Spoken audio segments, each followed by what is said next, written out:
Hello everyone, welcome to the official YouTube channel of law prep tutorial. आज का जो हमारा डिस्कशन है वो जैसा कि आप देख सकते हो सामने आपके क्वेश्चन भी है, is CLAT harder than NEET और जेई। हालांकि आपको लग रहा होगा ये क्वेश्चन तो पता ही है और पता होना भी चाहिए क्योंकि सबको पता है कि नीट जेई ये हमारे काफी डिफिकल्ट हैं। बट इंडिविजुअल्स के पर्सपेक्टिव से देखा जाए ना तो ये भी चीजें वैरी करती हैं। जैसे कुछ बच्चों के लिए जेई में प्रॉब्लम सॉल्विंग मैथ्स जो हो गया या फिर फिजिक्स केमिस्ट्री वो थोड़ा आसान हो सकता है। बट कॉम्प्रिहेंशन रीड करना, क्योंकि क्लैट में अगर हम देखें ना तो पूरा पेपर कॉम्प्रिहेंशन बेस्ड होता है। जैसे अगर हम कंपेयर करें उसको जेई से तो वहां पे हम लोग देखते हैं कि जेई में होता क्या है बेसिकली कि वहां पर आपको प्रॉब्लम सॉल्विंग मेथड दे दिया जाएगा, केमिस्ट्री में भी, फिजिक्स में भी और मैथ्स में भी ये सारी चीजें आपको देखने को मिलेगी। बट यहाँ पर क्लैट में आपको ये सारी चीजें देखने को नहीं मिलेगी। अब किसी के लिए कोई चीज डिफिकल्ट हो सकती है, किसी के लिए दूसरी चीज। जैसे क्लैट के बच्चे काफी आते हैं तो उनको नीट जेई यहाँ पे लगता है कि वो बहुत डिफिकल्ट है। रीजन बीइंग क्योंकि उनको लगता है कि भाई उनका प्रॉब्लम सॉल्विंग तरीका अच्छा नहीं है। पर दूसरी चीज यहाँ पे ये भी है कि कुछ नीट एस्पिरेंट्स या जेई एस्पिरेंट्स को क्लैट भी डिफिकल्ट लग सकता है क्योंकि उनको प्रॉब्लम सॉल्विंग मेथड उनका अच्छा होगा बट उनका रीडिंग कॉम्प्रिहेंशन अच्छा नहीं होगा। तो ये एक बेसिस और आपको डिफाइन भी करता है कि किस पाथ में आपको चूज करना है। तो हालांकि डिफिकल्टी के हिसाब से देखा जाए तो देयर इज नो डाउट हमारा नीट जेई डिफिकल्ट है। बट क्लैट भी आपसे एक बहुत चैलेंज डिमांड करता है, तो उसके लिए आपको रेडी रहना पड़ेगा। चलिए इसके बारे में डिस्कस करते हैं डेटा के हिसाब से कि क्या क्या चीजें कैसी पूछी जाती हैं, कैसा होता है। तो आपके सामने यहाँ पे साफ साफ आप देख सकते हैं, जैसे क्लैट के बारे में लिखा हुआ है कॉमन लॉ एडमिशन टेस्ट। ये 5 सब्जेक्ट इसमें पूछे जाते हैं। 24 प्लस एनएलयूज आपको मिलते हैं यहाँ पे और सक्सेस रेट भी बहुत वैरी करता है यहाँ पे। तो ये भी जानना जरूरी है क्योंकि भाई हम अपने करियर के ऊपर डिसाइड करने वाले हैं यहाँ पे। तो अभी से ही हमको सोचना पड़ेगा कि हमें किस राह पे जाना है। गलत राह चुन नहीं सकते क्योंकि इसको आगे जाके हम सही नहीं कर सकते। तो यहाँ पे हमको बहुत माइंडफुली चूज करना पड़ेगा अपने पाथ को। अब देखिए यहाँ पे जैसे पहला ही सब्जेक्ट देखेंगे इंग्लिश लैंग्वेज, जो आपकी बचपन से पढ़ते हुए आ रहे होंगे। बट मैं आपको क्लैरिफाई कर दूं कि जो आप बचपन से पढ़ते हुए आ रहे होंगे वो चीजें यहाँ नहीं पूछी जाती। यहाँ पे आपको एक नया तरीके का इंग्लिश कॉम्प्रिहेंशन बेस मिलेगा और जो क्वेश्चंस आते हैं ना वो एक अलग तरीके से आपके माइंड को फोर्स करते हैं कि आप अपने स्कोप को वाइडर करके सोच सको और फिर आंसर कर सको। तो इस पे ये एक बहुत डिमांडिंग सब्जेक्ट हो जाता है। करंट अफेयर्स और जीके। अब देखिए करंट अफेयर्स और जीके एक ऐसा पोर्शन है ना जिसकी कोई सीमा नहीं है। तो यहां पर ये जो क्लैट की डिफिकल्टी है ना ये बहुत बढ़ जाती है। क्यों? क्योंकि बाकी सारे सब्जेक्ट्स आप देखोगे तो कन्फाइंड सिलेबस है, आपको पता है क्या चीजें पूछी जा सकती हैं, क्या चीजें नहीं पूछी जाएंगी। बट क्लैट में जो जीके वाला पोर्शन है और करंट अफेयर्स वाला पोर्शन है, यहाँ पे आपको आइडिया ही नहीं है आपसे क्या पूछा जा सकता है। तो ये एक बहुत डिमांडिंग और बहुत चैलेंजिंग हो जाता है कि क्या पढ़ना है, कैसे पढ़ना है। उसके लिए आपको टीचर्स की हेल्प, यूट्यूब वीडियोस और बहुत सारी चीजें आप देख सकते हो। But although GK and current affairs is very challenging. उसके बाद देखेंगे तो लीगल रीजनिंग। लीगल रीजनिंग एक बहुत ही इंटरेस्टिंग सब्जेक्ट है। जैसे आप सोचिए आपने बचपन से कुछ भी इसके बारे में जानकारी नहीं ली। हालांकि अब जो आर्ट्स या ह्यूमैनिटीज लिए होंगे बच्चे उनको पता होगा कि एक लीगल स्टडीज करके उनके ऑप्शनल में डाल दिया गया ये चीज कि वो पिक कर सकते हैं। बट पहले हमारे पास ऐसा कुछ भी नहीं था। तो एक ये जो लीगल रीजनिंग वाला कॉन्सेप्ट होता है ना जिसपे आप नए नए लॉज के बारे में, किस तरीके से लॉ को अप्लाई करना होता है, अपने इमोशंस को हम वहां पे नहीं अप्लाई कर सकते। सारी की सारी चीजें लॉ के तरीके से ही चलेगी। जो चीज प्रोविजन में लिख दी गई है हमको उसी को मान के चलना है। अब ये बहुत ही ज्यादा इंटरेस्टिंग हो जाता है सॉल्व करने के लिए। तो ये भी एक बहुत इंटरेस्टिंग पोर्शन है, इस पे भी मजा आता है इसको सॉल्व करने पे। अब उसके बाद आ जाता है लॉजिकल रीजनिंग। यहाँ पे आपके 2 पार्ट रहेंगे। Critical reasoning somewhat similarly to आपका इंग्लिश लैंग्वेज पे ही है, ये भी कॉम्प्रिहेंशन बेस्ड होता है। और लॉजिकल रीजनिंग में एक और पोर्शन है आपका एनालिटिकल रीजनिंग। एनालिटिकल रीजनिंग जैसे आप सुना भी होगा आपने, बहुत सारे कॉम्पिटिटिव एग्जाम्स जो हमारे होते हैं जैसे बैंकिंग के एग्जाम्स हो गए या रेलवे के एग्जाम हो गए, वहां पे ये एनालिटिकल रीजनिंग पूछी भी जाती है। Puzzle solving, seating arrangement, alpha numeric हो गया, ब्लड रिलेशंस, कोडिंग डिकोडिंग, ये सारी चीजें, सिलोगिज्म। तो ये सारी चीजें बहुत इंटरेस्टिंग होती है, तो मजा भी आता है इसको सॉल्व करने में। उसके बाद आता है हमारा क्वांटिटेटिव टेक्निक्स, जिसका 10% का सिलेबस है, बट यहाँ पे आपसे एलिमेंट्री मैथमेटिक्स पूछी जाएगी, कैलकुलस और डिफरेंशिएशन, ये सारी चीज़ें आपसे नहीं पूछी जाती हैं। तो आपका बेसिक 10 तक की जो आपका एलजेब्रा और ये एलजेब्रा भी नहीं, बेसिकली बोला जाए तो डेटा इंटरप्रिटेशन, केसलेट्स, आपको परसेंटेज, रेशियो एंड प्रोपोर्शन, ये सारी चीज़ों पे कमांड होनी चाहिए। और ये सारी चीज़ों पे कमांड वैसे भी होनी चाहिए क्योंकि हम डेली लाइफ में उसको यूज़ करते हैं। तो ये एक इंपॉर्टेंट सब्जेक्ट है। तो ये 5 सब्जेक्ट हमारे क्लैट में पूछे जाते हैं। 120 मार्क्स का हमारा क्लैट होगा, जिसमें ये बाइफर्केशन आपको दिया ही हुआ है। इंग्लिश 20% होगा, current affairs and GK 25%, legal reasoning 25%, logical reasoning 20% and quantitative techniques 10%। तो ये सारी चीज़ें अगर आपने कमांड कर ली है तो यहाँ पे क्लैट के आपके पास 24 प्लस एनएलयूज हैं, जिसमें आपके पास 4000 कुल टोटल सीट्स है, 4054 अप्रॉक्सीमेटली। तो आपके चांसेस यहाँ पे बढ़ जाते हैं एक्सेल करने में और एनएलयू में एंटर करने के। एक अच्छे कॉलेज से आपको लॉ पढ़ने का मौका मिलेगा उसमें क्लियर करने के बाद। तो जैसे अगर डेटा के हिसाब से चले तो इस बार क्लैट 2026 में 92,344 बच्चे बैठे थे।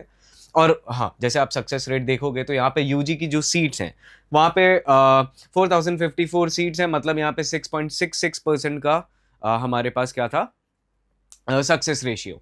तो ये चीज़ एक इंपॉर्टेंट रोल प्ले करती है क्योंकि हम करियर में किस तरीके से अपने बढ़ रहे हैं, ये चीज़ समझना बहुत ज़रूरी है। अगर कॉलेज अच्छा नहीं होगा, प्लेसमेंट अच्छा नहीं होगा, फ्यूचर अच्छा नहीं होगा, तो हर चीज़ हमको देख के चलनी पड़ती है।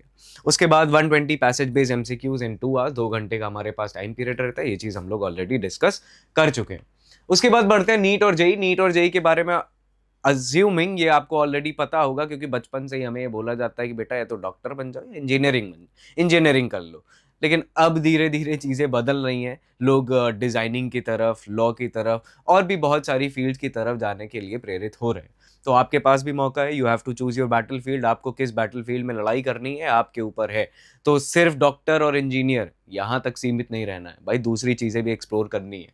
अब जैसे नीट में आपको पता है नेशनल एलिजिबिलिटी का एंट्रेंस टेस्ट, ये यहाँ पे आप जैसे बच्चों को देखोगे तो 20 लाख एप्लीकेंट्स एनुअली बैठते हैं। और रिसेंटली आपने देखा भी होगा, एनटीए ने, national testing agency, paper leak करवा दिया। अब उसके बारे में कौन नहीं जानता है।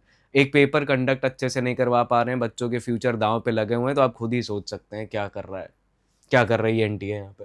क्रिटिसिज्म का पार्ट तो है ही है और क्रिटिसाइज करना भी चाहिए क्योंकि क्रिटिसाइज नहीं करेंगे तो डेमोक्रेसी का मतलब ही क्या हुआ। खैर, अपने टॉपिक पे बढ़ते हैं। तो यहाँ पे क्या है, competing for 1 lakh MBBS seat, और सिर्फ एक यही एग्जाम होता है जिसमें आप मेडिकल या डेंटल कॉलेज में एडमिशन ले सकते हो। 1 लाख मैक्सिमम सीट है, तो आपका परसेंटेज भी आप समझ सकते हो कितना कम होगा। 20 लाख में 1 लाख बच्चों का सिलेक्शन हो रहा है, तो आपकी जिम्मेदारी बताइए कितने % सक्सेस रेट है इसमें। उसके बाद 180 अटेम्प्ट करने हैं आपको 3 घंटे में, शायद इसमें थोड़े से चेंजेस हुए हैं, वो आप लोग एक बार चेक भी कर सकते हो। हाँ, उसके बाद जेई की बात करें तो ये भी one of the toughest paper माना गया है। कोटा आप जाओगे तो कोटा भरा ही पड़ा है इस चीज़ में। बचपन से हम लोग को बोला जाता है कि कोटा जाना है बेटा, कोटा जाना है, इंजीनियरिंग करनी है। खैर, चीज़ें बदल रही हैं, हमें भी बदलना है। अब जैसे जॉइंट इंट्रेंस टेस्ट है तो मेंस और एडवांस, पहले मेंस क्वालिफाई करो फिर एडवांस क्वालिफाई करो। एडवांस क्वालिफाई करने के बाद देयर आर अप्रॉक्सीमेटली 16,000 या ऐसे कुछ आईआईटीज में और एनआईटीज में सीट्स हैं जिसमें आप सिलेक्शन ले सकते हो। उसका सक्सेस रेट और कम हो जाता है। और इंजीनियर्स के बारे में तो आपने जाना ही है, मीम्स भी देख रहे होगे आप। हालांकि कोई क्रिटिसिज्म नहीं है उस फील्ड को लेके, लेकिन पता तो है ही आपको क्या है। आगे बढ़ते हैं। जैसे उसमें देखोगे आप की डिफरेंस नीट और जेई टेस्ट, आपका सब्जेक्ट मास्टरी होनी चाहिए फिजिक्स, केमिस्ट्री, बायोलॉजी, मैथ्स में, और क्लास 11-12 से ही आपको प्रिपरेशन शुरू कर देनी चाहिए। हालांकि जैसे अगर क्लैट की बात करें तो यहाँ पे आपका एप्टीट्यूड, रीजनिंग, रीडिंग कॉम्प्रिहेंशन, आपका रिटेंशन पावर, ये सारी चीज़ें टेस्ट की जाती है। तो ये सारी चीज़ें इंपॉर्टेंट है इसमें। उसके बाद आगे देखेंगे आप तो नंबर गेम। अब देखते हैं यहाँ पे सक्सेस रेट कितना था एक्चुअल में। 92,344 students were appeared in CLAT 2026, और उसके बाद अपीयर्ड हुए थे 72,631 बच्चे, जिसमें से 4,054 सीट है, जिसमें आपका 6.66% का सक्सेस रेट था। 24 प्लस एनएलयूज पार्टिसिपेट कर रहे हैं और रिसेंटली और भी एनएलयूज का डेवलपमेंट हो रहा है। साथ साथ में अगर देखोगे क्लैट के ही स्कोर से बहुत सारे एफिलिएटेड कॉलेजेस भी अपना इनटेक करते हैं, एडमिशन इनटेक करते हैं। 20 लाख स्टूडेंट बैठे थे, NEET annual applicants competing for 1 lakh MBBS seat, तो सीधे सीधे 5% का सक्सेस रेट हो गया। Single exam for all medical college including AIIMS and JIPMER. भाई सक्सेस रेट तो तब होगा जब एग्जाम अच्छे से होगा। खैर, 12 लाख जेई मेन कैंडिडेट्स, यहाँ पे सीट थी 16,000, अब 2 एग्जाम है क्योंकि मेंस और एडवांस, तो यहाँ पे 16,000 आईआईटी की सीट्स है, तो आप यहाँ पे परसेंटेज देख सकते हो 1.3%। तो you have to choose your battlefield. आपको क्या सही लगता है ये आपके ऊपर डिपेंड करता है। अब जैसे अब हमारे क्वेश्चन का आंसर, सो क्या क्लैट हार्डर है नीट जेई से? नहीं यार, ऑनेस्टली हार्डर नहीं है।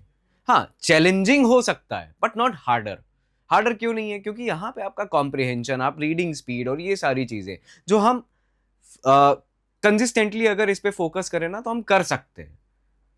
ये चीज अगर हम कंसिस्टेंट फोकस से करें तो कर सकते हैं, और बहुत इंटरेस्टिंग सब्जेक्ट होते हैं, तो पढ़ने में भी मजा आता है। आप जीके, जियोपॉलिटिक्स, अलग अलग चीजों के बारे में जानते हो तो ये चीज अच्छी लगती है, समझने में मजा आता है। लॉ के बारे में जानते हो, किस तरीके से लॉ का यूटिलाइजेशन किया जाता है और मिस यूटिलाइजेशन भी किया जाता है, ये भी आप समझते हो। तो ये चीजें एक बहुत इंटरेस्टिंग पार्ट रोल प्ले करता है, अच्छी चीज है। अब जैसे डिफिकल्टी की बात करें तो पहले हमारा जेई, दूसरे में नीट, तीसरे में क्लैट, इन दोनों में आप इंटरचेंज कर सकते हो भाई। मुझसे भी जेई नहीं हो पाया था तो मैंने छोड़ दिया था, और आपके सामने आज क्लैट का टीचर हूँ, पढ़ा रहा हूँ बच्चों को, सक्सेस दिलवा रहा हूँ। उसके बाद जैसे वाई क्लैट इज चैलेंजिंग, तो इंटेंस रीडिंग लोड। हाँ, बस ये है कि भाई आपको पढ़ना बहुत पड़ेगा इसमें। रीडिंग कॉम्प्रिहेंशन है पूरा, आपको पढ़ना मतलब सारी चीज़ें कॉम्प्रिहेंशन बेस्ड होती है, चाहे आपका क्वांट्स हो, चाहे आपका जीके हो, चाहे आपका लीगल हो, चाहे आपका लॉजिकल हो, चाहे आपका इंग्लिश कॉम्प्रिहेंशन हो। ये सारी चीज़ों में आपको पैसेज दिया जाएगा, उसको रीड करके ही आपको आंसर करना पड़ेगा। उसके बाद कंपटीशन भी अच्छा खासा होता है, क्योंकि भाई कैंडिडेट्स कम है तो कैंडिडेट्स पढ़ने वाले भी होते हैं, तो जो पढ़ने वाले होते हैं वो क्वालिफाई भी करते हैं, तो यहाँ पे कंपटीशन बहुत टफ हो जाता है। हालांकि सक्सेस रेट ज़्यादा है but competition is tougher. Consistent GK prep, GK के लिए अब देखिए, जीके एक ऐसी चीज है जिसमें आपको रेगुलरली रिवाइज करना पड़ेगा, क्योंकि वो एक मेमोरी वाली चीज है, रिटेंशन की चीज है। तो अगर उस पर आप ध्यान नहीं दोगे तो वो चीज आपकी मिस होगी, और जहां पे आप कंपटीशन से लैग कर जाओगे, सिलेक्शन नहीं होगा। Right choice, science aptitude favours. अब जो साइंस लिए होंगे तो वो ऑब्वियस सी बात है नीट जेई लेंगे, बट ऐसा होता है काफ़ी बार साइंस के बच्चों को, जैसे मुझे, मैंने साइंस लिया था क्योंकि मेरे पिताजी ने बोला था बेटा इंजीनियर बनना है, लेकिन मुझे कुछ पल्ले नहीं पड़ता था। फिजिक्स में ऑर्गेनिक, इनऑर्गेनिक केमिस्ट्री क्या होता है मुझे आज तक नहीं पता। फिजिक्स सॉरी केमिस्ट्री में ये भी मिस आउट कर रहे हैं, आप सोच लीजिए कैसा था मेरा। तो वहाँ से छोड़ने के बाद अब मैं क्लैट में हूँ, और बहुत बढ़िया, बहुत मजा आया था मुझे क्लैट की प्रिपरेशन में। आपको भी आ सकता है। तो choose your right path, choose your part जो आपको आपकी स्ट्रेंथ पे अलाइन करे, और जो आपको थोड़ा आसान भी लगे और पढ़ने में मजा भी आए। तो you have to choose your battle wisely, क्योंकि ये बहुत जरूरी है भाई। Thank you so much.